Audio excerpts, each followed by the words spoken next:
जी sir. सूरत शहर की Udhna police के द्वारा साइबर फ्रॉड की एक बड़े स्कैम का इन्वेस्टिगेशन चल ही रहा था। इसी दौरान एक फरियादी आते हैं, उसने जो इस साइबर फ्रॉड में जो एक्यूज्ड है, जिसका नाम मीत खोखर है, उसके नाम की एक फरियाद दी है।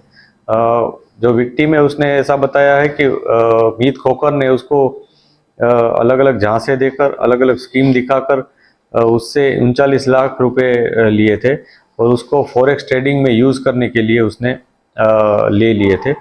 उसने MT5 करके जो एप्लीकेशन है वो विक्टिम के मोबाइल में डाउनलोड करवाई थी और शुरुआत में उसके पैसे लेकर E1FX करके उसका सर्वर है, उस पर अपलोड करवाए थे पैसे। और बाद में उसने वो पैसे ट्रांसफ़र करवा के सिक्योर एफएक्स करके उसका दूसरा एक सर्वर है उसमें डलवाए थे। ये जो विक्टिम है वो कैश में उसको पैसा देते था और कैश में पैसा लेकर उसको अपनी तरह से वो फॉरेक्स में कन्वर्ट करता था और फिर उसका ट्रेडिंग करता था। इस ट्रेडिंग में वो जो यूज़ करता था ऐप, वो मेटा ट्रेडर 5 करके है, जबकि वो ऐप है वो RBI के द्वारा अनधिकृत डिक्लेयर की हुई है। और RBI ने इस तरह के जो सेबी अप्रूव्ड नहीं है, वो सारी प्लेटफॉर्म्स को इस तरह डिक्लेयर किया है कि इनसे कोई ट्रेडिंग ना करें।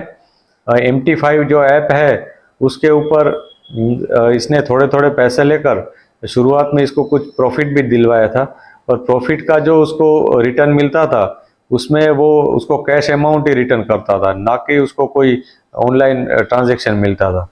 मतलब जब भी इसको प्रॉफिट में आता था और प्रॉफिट में से कुछ हिस्सा जब ये मांगता था विक्टिम, तो उसको वो कैश अमाउंट दे देता था किसी आंगड़िया के जरिए।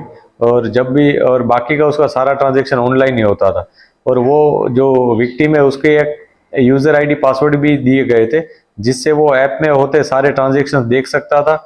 जो जिस तरह स्टॉक एक्सचेंज की जो स्टॉक्स की एप्स होती है, उस ऐप्स में जिस तरह मूवमेंट्स होती हैं अमाउंट की, और जिस तरह कैंडल मूवमेंट्स होती है, वो सारी वो देख सकता था, लेकिन उसमें वो खुद कुछ काम नहीं कर सकता था। ये सारा काम मीत खुद करता था। मीत ने जब पहली बार उसको ये झांसा दिया तब उसने बताया था कि हम फॉरेक्स में काम करते हैं, फॉरेक्स ट्रेडिंग के साथ साथ अल्गो ट्रेडिंग भी करते हैं।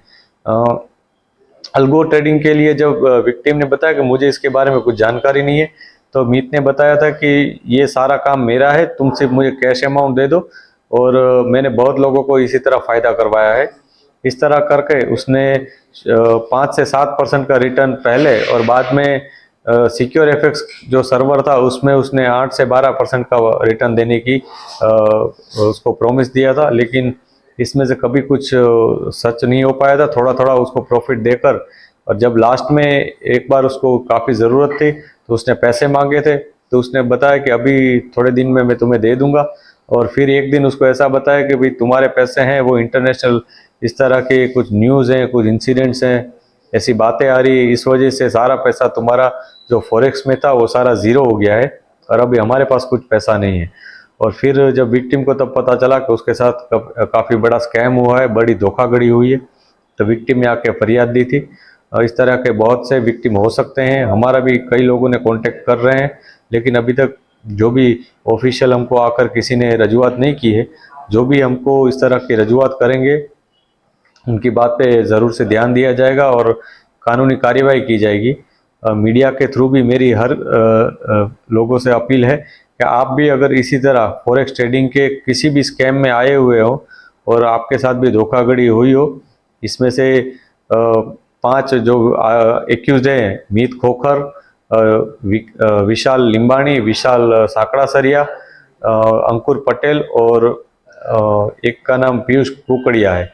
इन पांचों में से अगर आपके साथ किसी का संपर्क हुआ और आपसे भी पैसा लिया हो, तो आप अवश्य पुलिस का कांटेक्ट करें।